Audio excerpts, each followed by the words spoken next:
Hey everybody, welcome back. It's very early in the morning, just before 5 a.m.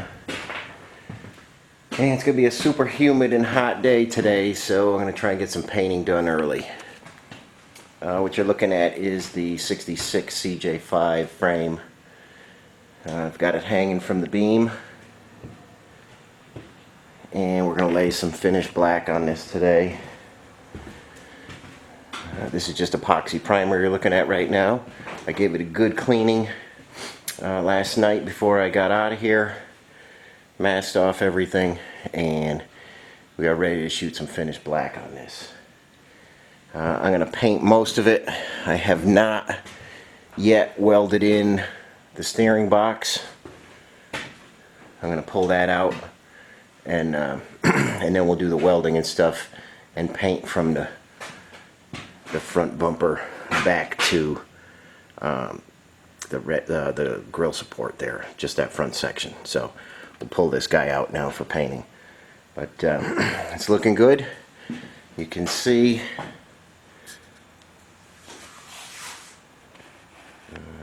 there's the needle bearings in there, and that's ready to accept the pedal shaft. So things are moving along. I just got to beat the heat today and get some urethane black on this. So I'll show you how that goes as it's happening.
Okay guys, here's the finished frame. I'm very happy the way it came out. Paint laid down real nice, even though it's getting super humid out. I made 3 mixes of single stage urethane. This is a 4-to-1 mix, 4 parts paint, 1 part activator. And what you're seeing here took 60 ounces of paint. I had 3 20-ounce mixes. So if you're just doing this yourself, you know how much paint you need. It's getting, you know, it's probably 99% humidity out there right now. If this was a body, you know, the Jeep body's right here, I would not have painted the Jeep body on a day like today. Even with some retarder in the paint, it's just too hot and humid to get a decent job on some body work. So frames aren't bad, you know, they're all rusty and pitty anyway. Pitted. You don't see a lot of smooth, perfect frames. So this one came out nice. I'm gonna let it dry. Gonna get out of here now. We'll get the wheels back on it. Engine, transmission, transfer case, overdrive are ready to come in, and we'll try and get things put together. But for now, the shop is busy. Let's go inside, take a look at some progress on a few projects, and I'll keep everybody up to date on what's going on with their stuff.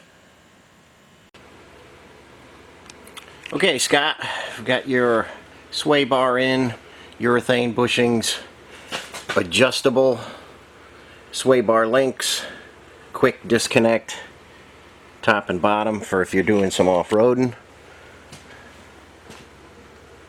Everything is nice and secure. These are greasable, so they'll be quiet and long-lasting for forever. And I think you can see I'm getting your brake lines in. I can get in here for you. Brake lines, stainless steel with the gravel guard on them. Let me try and get this lighting a little better for you.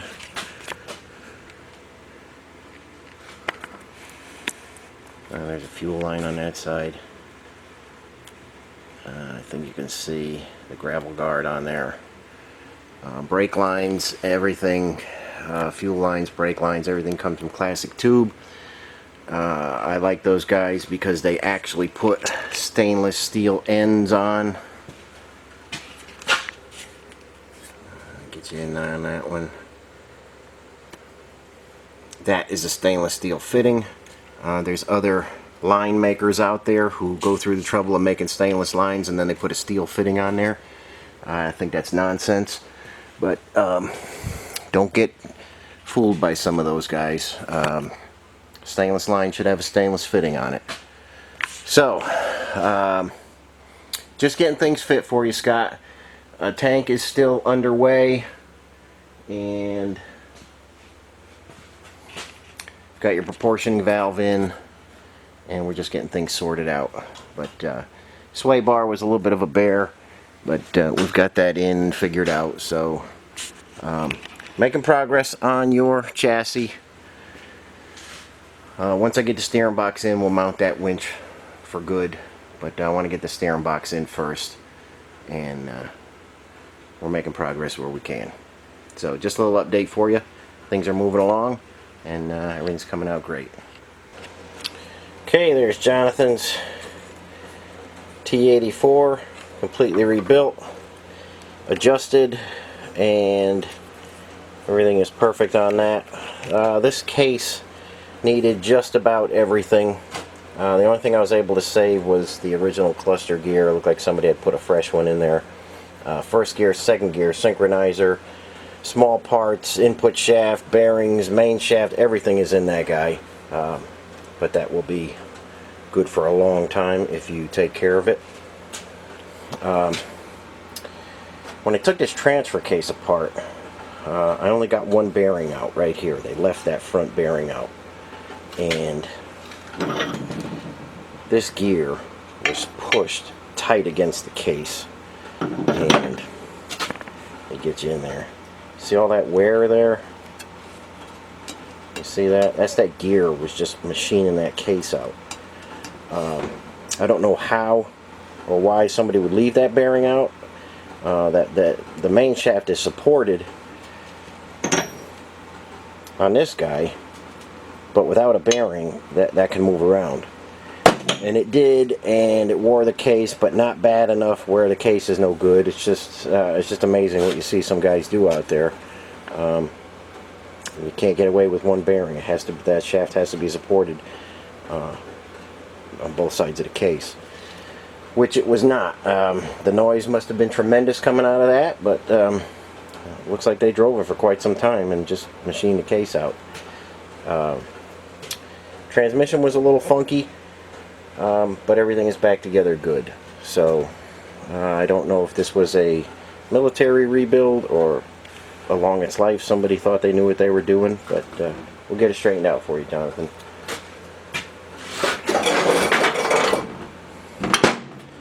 I've got a new shifter rod for you. Everything looks great. That'll shift and be good for many, many years. So I'll continue on with the transfer case and get everything put together for you and keep you updated on the progress. Okay, this is Steve's engine here. Steve Matchett. If you guys would like some military videos, and Steve has one of the finest slat grills in the country right now. He purchased that not too long ago. Check out Steve Matchett's channel. It's just his name. Just type in Steve Matchett on YouTube. He's got a lot of cool videos. I think you guys enjoy his channel. And you got to see the slat grill, at least a slat grill video. It's a fantastic Jeep. Okay, Steve, back to your engine. It's going together. You're getting the double roller timing chain, and I'll get some pistons in here pretty quick, and the motor, the long block at least, will be set. What I need to know from you is what color you would like this engine. You want it green, you want it gray, you want the accessories black. Let me know what you want, the color of the block and the head. Let me know the generator, the starter, the water outlet elbow. Let me know all that stuff. I don't choose to pick colors for people anymore because everybody's got their own thoughts on that. So please let me know what color you would like this so I can paint it correctly. And also let me know if your cylinder head had studs or bolts. I want to get this looking exactly right for your Jeep. So take a look at your Jeep. Let me know if it has bolts that hold the head down or if it has studs. Just some stuff I'm going to need to know pretty quickly to get everything correct for you. But it's coming along, and I'll show you some bits of the rebuild from time to time. But take a look at your engine and let me know exactly what you want, the color of each item, and I'll get that for you. Okay, here is Adolfo CJ2A. I didn't forget about you, Adolfo. Chipping away on this as I can get things done. The fuel pump that you had in there was not working. I am putting a new fuel pump in for you. I'm getting the clutch and the brakes set up for you. You did include this very nice new radiator, which is in there. Everything that you bought for the tie rod ends and clamps and stuff was wrong. I had to change that stuff out. I do have a generator on there for you.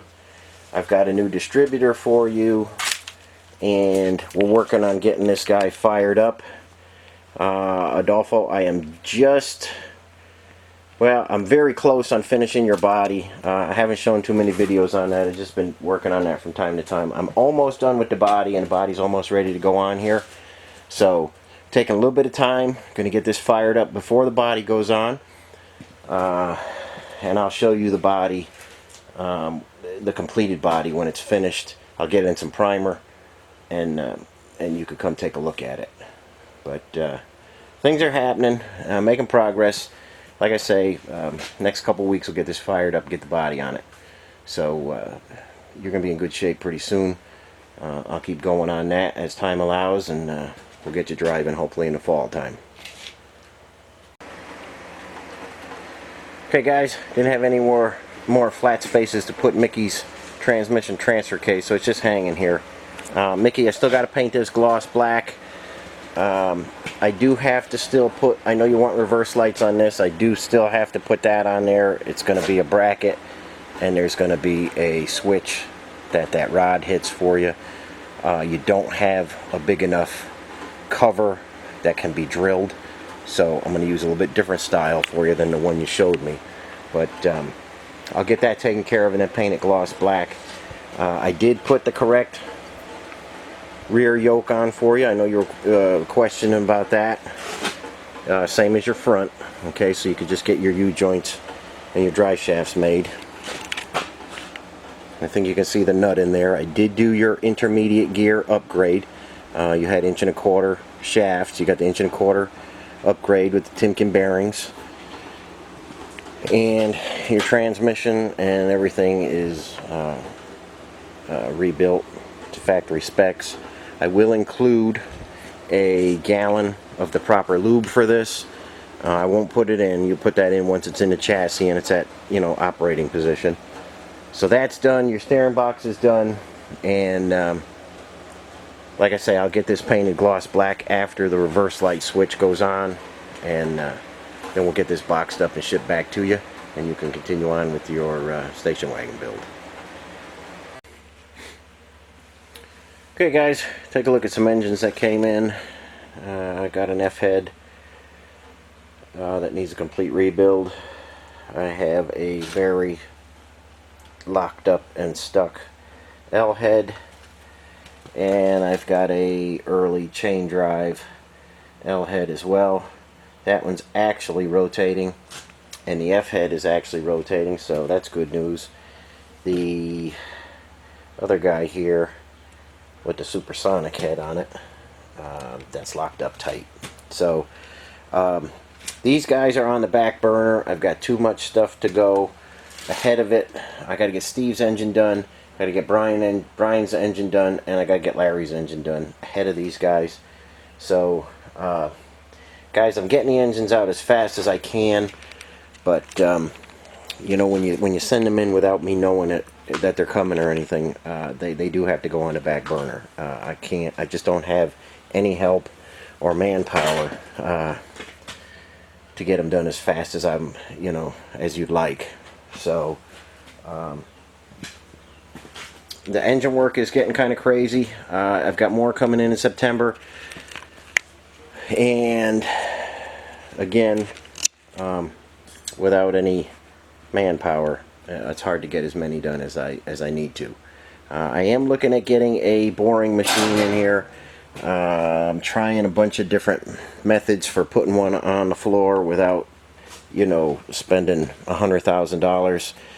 I do have my eye on a couple of things. They are the route I'm going with a very heavy type machine, and they are extremely heavy, in the neighborhood about 36,000 pounds. So I got to figure out a way to get it off the truck if I do go that route and it comes in. I don't think I could do it with my wrecker and my gin pole truck.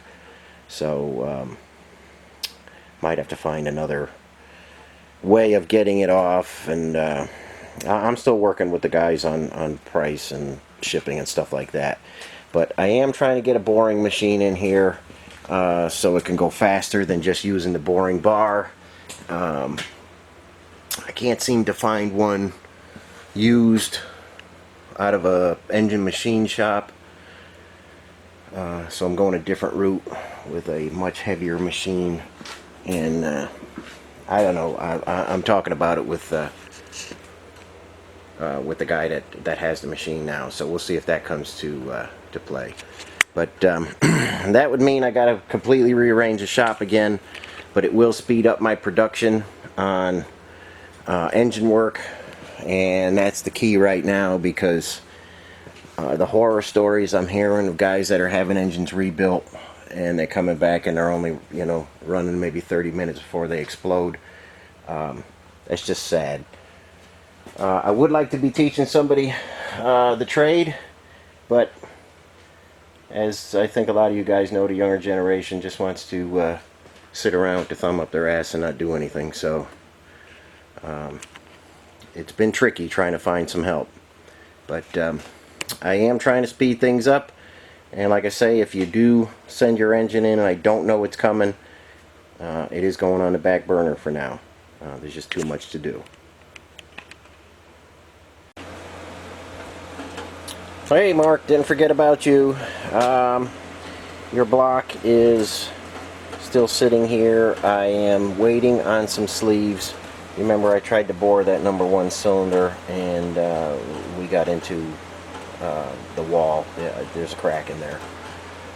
So I do have to sleeve it. I am waiting on some sleeves. I feel like the amount of sleeves I'm using, I ran out of, ran the company out of stock there.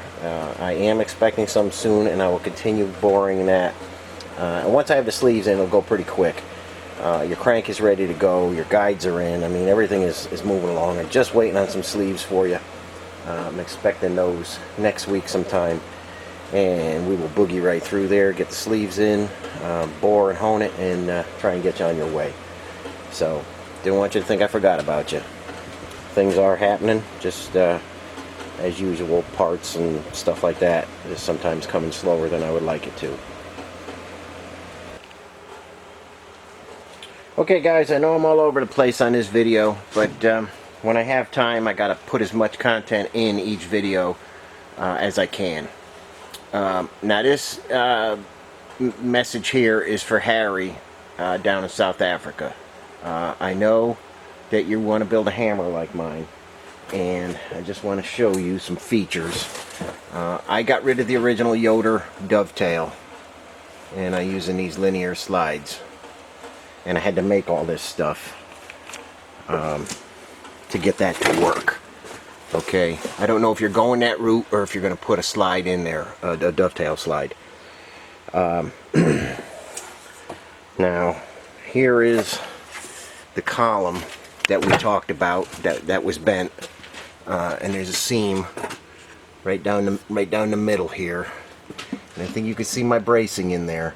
Got 3 sets of 4x4 by 1/2 inch wall square tube in there, all the way through. I'm using a variable frequency drive and a foot pedal. There's no clutch or anything on this. I don't know what you want to do. I can help you either way, whatever situation you want to do, clutch or whatever. Oops. You just let me know what you're doing, and I'll try and get you information. Now there's the arm that I chose. That's patterned directly off a Yoder machine. They had a couple different arms. That is the one I like. I do have tie rods back to the machine, and I also have wood that I can squeeze together. This wood, you wouldn't think it would, but it makes a huge difference in the harmonics and stuff. You got to put that in there. I recommend that highly. Now I have the original patterns I used, but I don't know how to get that stuff in digital format for you. So I'm going to show you what I have right now. If you want, you could give me your address or something, and I can maybe mail them to you. Yeah, I can make paper patterns for you. But let me dig those out, and I'll try and get some camera shots of what I got for you. Okay, Harry, these are the kind of patterns that I have. They're made out of like poster board. Now this is the top cradle. This would get folded up like this, and that would make your top cradle where the motor sits. Just glance over there, take a picture of the top. Alright, that's that top cradle pattern. Okay?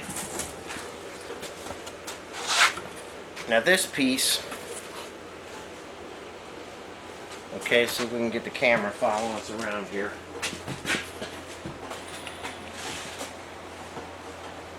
This piece is that right there. This is a machine piece of, this holds the bearing, so this is a machine piece that gets welded to this piece. Okay? And like I say, I don't have any way of making these digital and emailing to you. I would have to trace those and send them to you. This is the arm, and that's the shape that I like. Now this was cut out of 2-inch plate, and then on top of that I took some 4-inch wide by half-inch plate, and I bent it around kind of just so it looked like a casting and to give it extra rigidity. But that's it. That's the upper cradle and that's the lower arm. If you're interested, I could trace these out on some large paper. I could roll them up or fold them up and I can mail them to you. So just let me know what you think. This is just, you know, the patterns I use for my hammer. If you want to make something that big, you know, I like it. It's very, very, very rigid. It shapes metal extremely fast. If you duplicate what I have, that hammer weighs just over 12,000 pounds. So it's a big boy. And if you want to do that, I can help you along the way. Just let me know. Just see if you like the templates, and let me know if you want me to send them to you. Okay, Harry. My column is 29 this direction, and then this direction it's 34. So it's a 29 by 34 column. We started with